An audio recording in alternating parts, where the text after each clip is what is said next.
Assalamualaikum warahmatullahi wabarakatuh.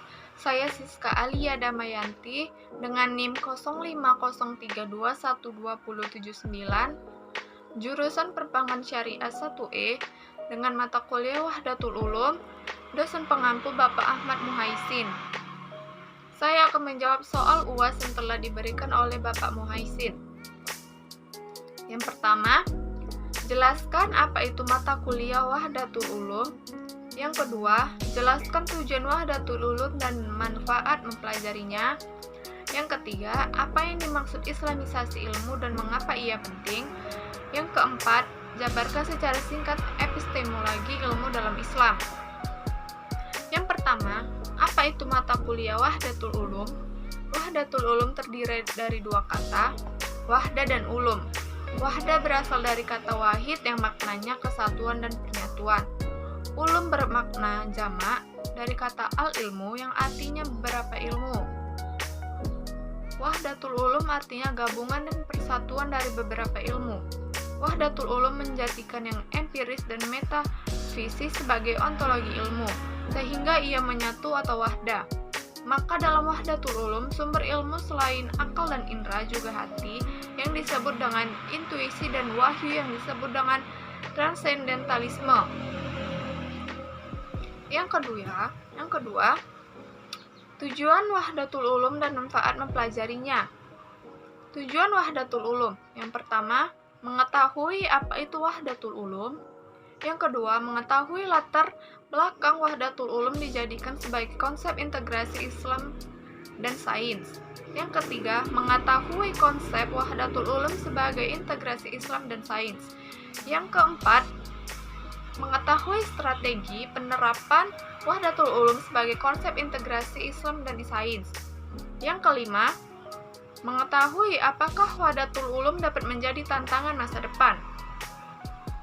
Manfaat mempelajari Wahdatul Ulum. Dalam Wahdatul Ulum, kegunaan ilmu selain untuk tujuan ilmu juga sebagai upaya pengenalan Tuhan secara lebih maksimal. Selain itu, mempelajari Wahdatul Ulum supaya kita bisa menyelesaikan suatu solusi atas permasalahan yang terjadi dengan lebih bijaksana, sehingga menghasilkan kesejahteraan dalam kehidupan manusia karena menyelesaikannya dengan menggunakan dua atau lebih perspektif ilmu. Jadi, sebelum ilmu-ilmu disatukan, maka ilmu-ilmu itu perlu diislamkan dulu atau islamisasi ilmu. Soal ketiga, apa yang dimaksud dengan islamisasi ilmu dan mengapa ia penting? Islamisasi ilmu pengetahuan adalah sebuah program yang berupaya memecahkan masalah-masalah yang timbul karena perjumpaan antara Islam dengan sains modern sebelumnya. Dalam bahasa Arab, istilah islamisasi ilmu dikenal dengan Islamiyat al-Ma'rifat, dan dalam bahasa Inggris disebut dengan Islamization of Knowledge. Islamisasi merupakan istilah yang mendeskripsikan berbagai usaha dan pendekatan antar etika Islam dengan berbagai bidang pemikiran. Mengapa islamisasi ilmu itu penting? Pentingnya islamisasi sains agar ilmu-ilmu pengetahuan lebih mengorientasikan diri kepada nilai-nilai kemanusiaan seperti yang terkandung dalam Al-Quran. Misalnya, nilai-nilai keadilan dan kebajikan terhadap sesama manusia. Proses islamisasi ilmu pengetahuan tidak diarahkan untuk menolak pengetahuan yang ada. Kecuali itu, ia merupakan upaya holistik dalam upaya integrasi dua kajian, wahyu dan alam, untuk menemukan alternatif metode pengetahuan yang mampu mengeluarkan manusia modern dari krisis peradaban destruktif.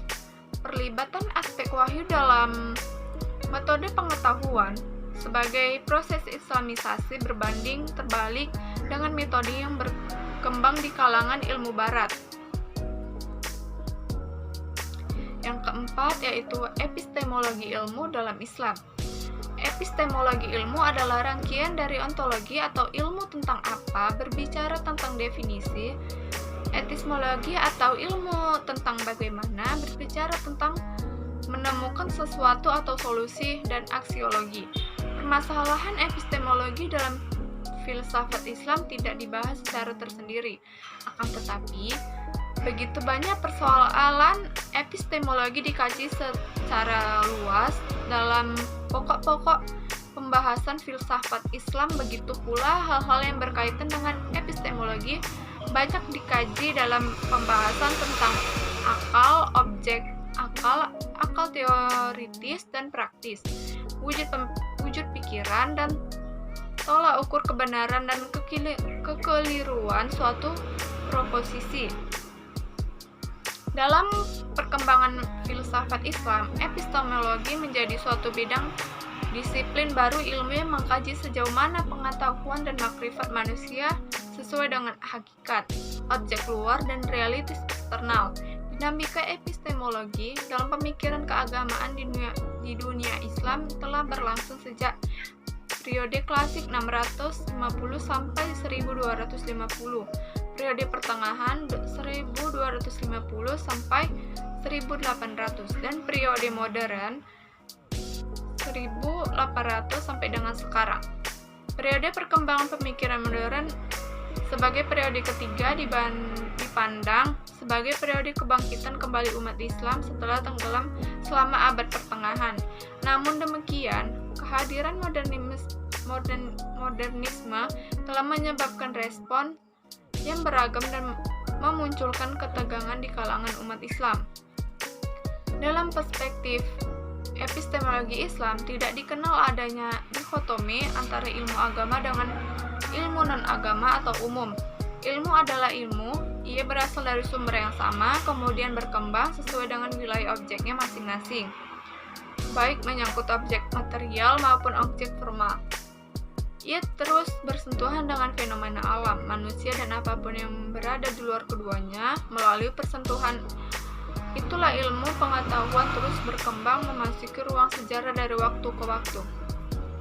Baiklah, itu saja. Assalamualaikum warahmatullahi wabarakatuh.